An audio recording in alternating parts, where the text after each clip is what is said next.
wọ́n ti ń tì mí wọ́n ti ń tì mí.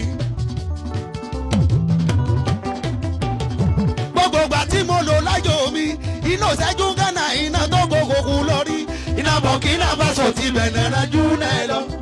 South Africa Abidjan lápapọ̀ òun ló náà o ó jura wọn lẹ́mọ́ fi wé ti Nàìjà wa àṣẹ ní títì lómi wọn tù wá pa gan.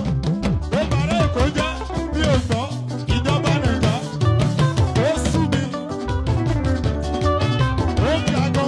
nínú rẹ́kọ̀dù Banana tó mo kọrin síbẹ̀ Banana tó yaba bàmí bá gbé mi ìjọba Nàìjíríà ó ti fẹ́ máa di rẹ̀ jẹ́ èyí pọ̀jù ó ti fẹ́ máa di rẹ̀ jẹ́. ikú sálọ àdásọ́nù Nàìjà làwà. ebi ń pa wá gàrí ó ṣe ra lọ́jà mú mọ́ èyí pọ̀jù ó ti fẹ́ máa di rẹ̀ jẹ́. wọ́n jagun ní ìránì kí ló kan Nàìjíríà ìlú wa lépo à ń jìyà fẹ́po. ìyà tó yà àfàdà pàgó ọ̀sìn lólógbè ikú sálọ àdásọ́nù ọ̀sìn. ìlú wa lépo à ń jìyà fẹ́po ìlú wa lówó à ń jìyà owó ọ̀rọ̀ Nàìjà ti wá dàpérò sẹ́wọ́n tójú sú mi ìlú wa lépo à ń jìyà fẹ́po ìlú wa lówó à ń jìyà owó ọ̀rọ̀ Nàìjà ti wá dàpérò sẹ́wọ́n tójú sú mi. kò sí wèrè ọ̀sìn lólógbè ọmọ Nàìjà làwà.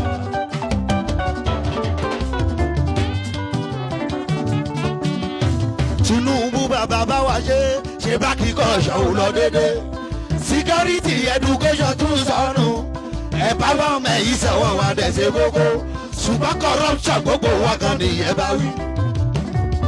Nàìjà làwà. gbogbo yín lẹ lọ Ghana o lẹ lọ Ghana lẹ́ ń fi Dubai ṣẹlẹ̀ South Africa kú tọ́nú nítòsí ń bí ọ̀tọ́ lọ fún wa kò ṣe fún wọn níbẹ̀ agbòmìnira láti má ṣẹrú èèyàn òmìnira lẹ́fi kó wa lọ́bẹ̀ jẹ́ àríṣe làrí kàkí lẹ́gbẹ̀ẹ́ ṣe àmì.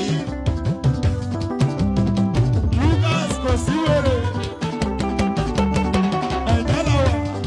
gbogbo yín lẹ lọ Ghana lẹ́ ń fi Dubai ṣẹlẹ̀ South Africa kú tọ́nú nítòsí ń bí ọ̀tọ́ lọ fún wa kò ṣe fún wọn níbẹ̀ agbòmìnira láti má ṣẹrú èèyàn òmìnira lẹ́fi kó wa lọ́bẹ̀ jẹ́ àríṣe ilẹ̀ bẹ́ẹ̀ ṣe àmì.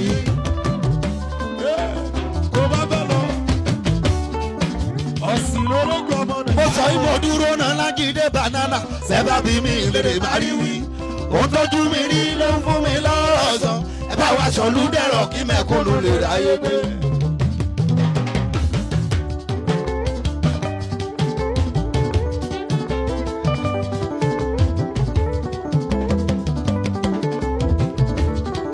ọ̀tún bá jẹ́ gbàrí ìwájú.